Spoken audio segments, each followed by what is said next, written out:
أعوذ بالله من الشيطان الرجيم بسم الله الرحمن الرحيم. All distinguished guests, تمام معزز مہمانوں کو السلام علیکم ورحمۃ اللہ وبرکاتہ. اللہ تعالیٰ کی رحمتیں اور برکتیں آپ پر نازل ہوں. سب سے پہلے حضور فرما رہے ہیں کہ میں آپ سب کا دل سے شکر گزار ہوں کہ آپ ہمارے ساتھ آج اس شام کی تقریب میں شامل ہوئے ہیں. کووڈ کی وبا کے باعث چند سالوں سے ہم اس تقریب کا اہتمام نہیں کر پائے تھے.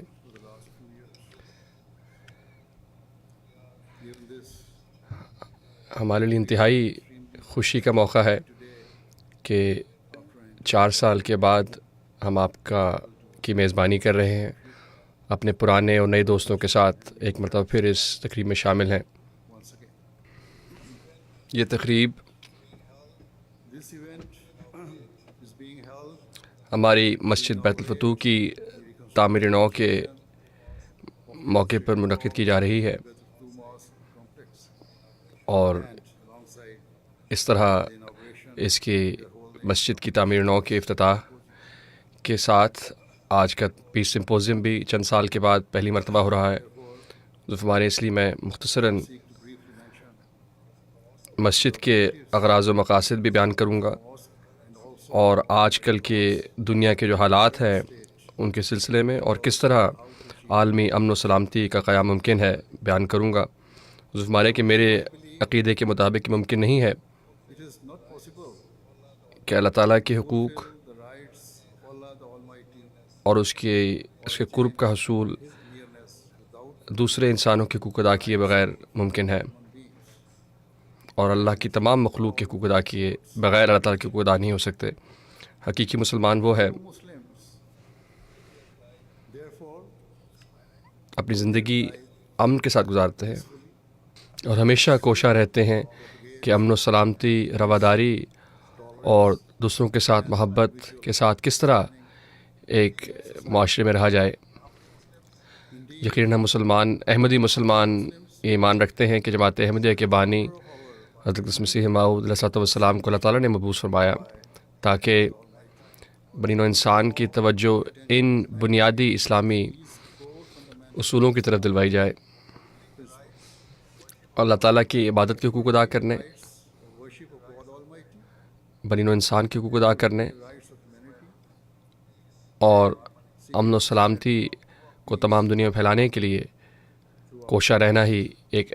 احمدی مسلمان کا مقصد ہے. bequeathed to us اور امن و سلامتی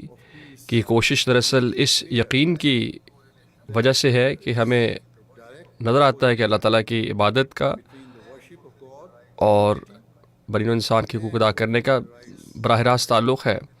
یہ وہ بات ہے جس کو ذہن میں رکھنا بہت ضروری ہے، keep in mind اور خاص طور پہ جب آپ اس عمارت میں موجود ہیں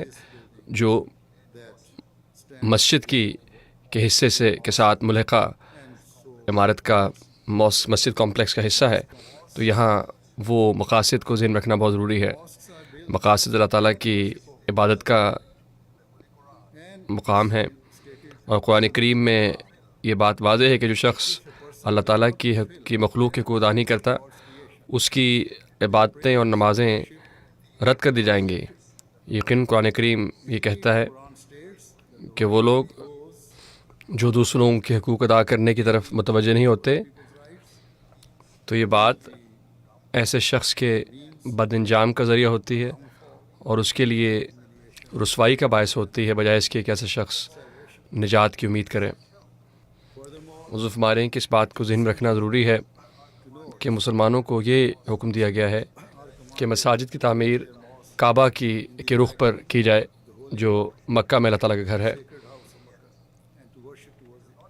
حضور فرما رہے ہیں کہ یہ کافی نہیں کہ صرف انسان اپنی توجہ کعبہ کی طرف کر لے یا رخ اپنا کعبہ کی طرف پھیر لے، بلکہ مسلمانوں اور ان کی مساجد کو ان اغراض و مقاصد کو حاصل کرنا ہے جن کے لیے کعبہ کی تعمیر کی گئی. قرآن کریم کی 30 سورت کی 98ویں آیت میں اللہ تعالیٰ فرماتا ہے کہ جو بھی اللہ تعالیٰ کے اس گھر میں داخل ہوا وہ امن پانے والا ہو گیا۔ حضور ہمارے کہ اس قرآن کریم کی آیت میں اللہ تعالیٰ اس بات کو واضح کر رہا ہے کہ ایک حقیقی مسلمان وہ ہے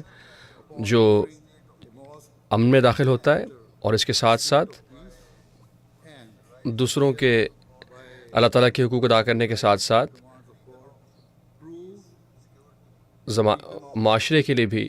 امن و سلامتی کا گہوارہ ہوتا ہے۔ تمام مساجد روحانی طور پر کعبہ کی آئینہ دار ہیں، اس لیے مساجد صرف اللہ تعالیٰ کی عبادت کی جگہ نہیں بلکہ بنی نوع انسان کے حقوق ادا کرنے اور معاشرے میں اور دنیا میں امن قائم کرنے کا بھی ذریعہ ہیں۔ مسلمان ہونے کی حیثیت میں ہم دن میں 5 نمازیں ادا کرتے ہیں اور ہر نماز میں یہ ہم پر فرض ہے کہ ہم قرآن کریم کی پہلی سورت کی تلاوت کریں۔ اس کی دوسری آیت میں اللہ تعالیٰ فرماتا ہے کہ وہ رب العالمین ہے، تمام جہانوں کا رب ہے اور تمام انسان اس میں شامل ہیں۔ اللہ تعالیٰ صرف مسلمانوں کے لیے ربوبیت نہیں فرماتا بلکہ اللہ تعالیٰ کی ربوبیت کے دائرے میں عیسائی، یہودی، ہندو، سکھ، تمام عقائد کے لوگ شامل ہیں۔ اللہ تعالیٰ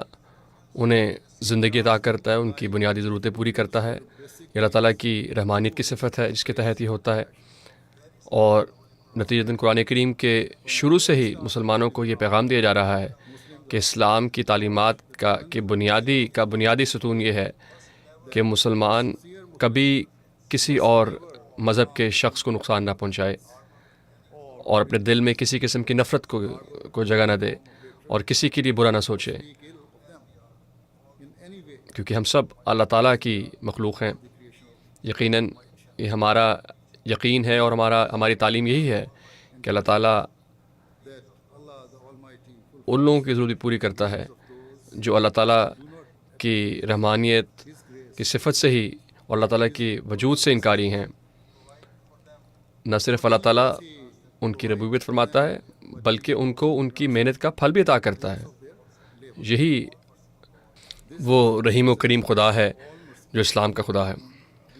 یقیناً ایسا شخص جو ایسے عطا کرنے والے خدا پر یقین رکھتا ہے، کہ پر ایمان لاتا ہے، وہ کس طرح دوسروں کے لیے امن و سلامتی کے علاوہ کچھ اور کس چیز کا خواہش مند ہوگا؟ یہ صرف اللہ تعالیٰ کی محبت اور اس کا قرب حاصل کرنے اور اس محبت کرنے والے، اس انتہائی محبت کرنے والے خدا کی رضا کے لیے ایک احمدی تمام دنیا میں محبت و آشتی کو قائم کرنے کے لیے کوشاں ہیں۔ جب سے ہماری جماعت کی بنیاد 19ویں صدی کے اواخر میں رکھی گئی، اللہ تعالیٰ کی طرف دوسروں کو دعوت دینے کے علاوہ ہم نے ہمیشہ آپس میں دنیا میں محبت، امن و سلامتی اور رواداری کے لیے کوشش کی ہے۔ حضور فرمانے کہ جیسے میں پہلے کہہ آیا ہوں کہ اس کووڈ کی وبا سے پہلے ہمارے ہاں ہر سال یہ پیس سمپوزیم ہوتا آیا ہے، اور ہم اس بات پر اللہ تعالیٰ کا شکر ادا کرتے ہیں کہ ہمیں ایک مرتبہ پھر اس تقریب کے اہتمام کی توفیق ملی ہے تاکہ ہم امن کے لیے کوششوں کو جاری رکھ سکیں۔ اس قسم کی کانفرنسیں تمام دنیا میں جماعت منعقد کرتی ہے تاکہ لوگوں کو قریب لایا جائے ایک دوسرے کے، اور ان کے رنگ و نسل اور مذہب سے بالاتر ہو کر ایسا کیا جائے، اور انسانیت کے جھنڈے تلے سب کو اکٹھا کیا جائے، تاکہ ایسے طریق ذریعے تلاش کیے جائیں کہ جن کے نتیجے میں دنیا میں امن قائم ہو سکے۔ ہماری خواہش صرف اور صرف یہی ہے کہ دنیا میں ایک ہمیشہ رہنے والا امن قائم ہو جائے تاکہ بنی نوع انسان اپنے آپ کو تباہی سے بچا لیں۔ ہمارے تمنا اور خواہش یہی ہے کہ ہم اس بات کو باور کرا لیں کہ دنیا ایک تباہی کے دہانے پر ہے، اور دنیا کو یاد دلائیں اور جھنجھوڑیں کہ ان کی ذمہ داریاں کیا ہیں۔ نہ صرف اس سے اس زمانے کے لوگ بلکہ آنے والی نسلیں متاثر ہوں گی۔ ہم ایسے تقریبات کا اہتمام کرتے ہیں کیونکہ ہمیں یقین ہے کہ امن میں ہی دنیا کی سلامتی ہے، امن ہی وہ سنہری کنجی ہے جس سے زمانے کے ترقی کا دروازہ واہ ہوگا, کھلے گا, اور ہمارے آنے والی نسلیں ترقی کریں گی اور خوش و خرم رہیں گی. گو کہ ہم نے اس پیغام کو دور دور تک پہنچایا ہے, مگر افسوس معلوم ہوتا ہے کہ یہ آواز صرف بحروں تک پہنچتی ہے. حضور فرمارے کہ اس کی وجہ یہ ہے, بنیادی وجہ یہ ہے کہ دنیا کی بڑی اکثریت خدا تعالیٰ سے دور جا چکی ہے, اور دنیا داری کی خواہشات اور دنیا کی چکا چوند ہی ان کی زندگی کا مقصد ہے. اور یہی وہ وجوہات تھیں جن کی وجہ سے انسانیت کو گزشتہ صدی کی 2 بڑی جنگوں کی طرف دھکیلا گیا, اور 2 ایسی جنگیں ہوئیں جن کے نتائج ہم 20 صدی کی جنگوں کے نتیجے میں دیکھتے ہیں.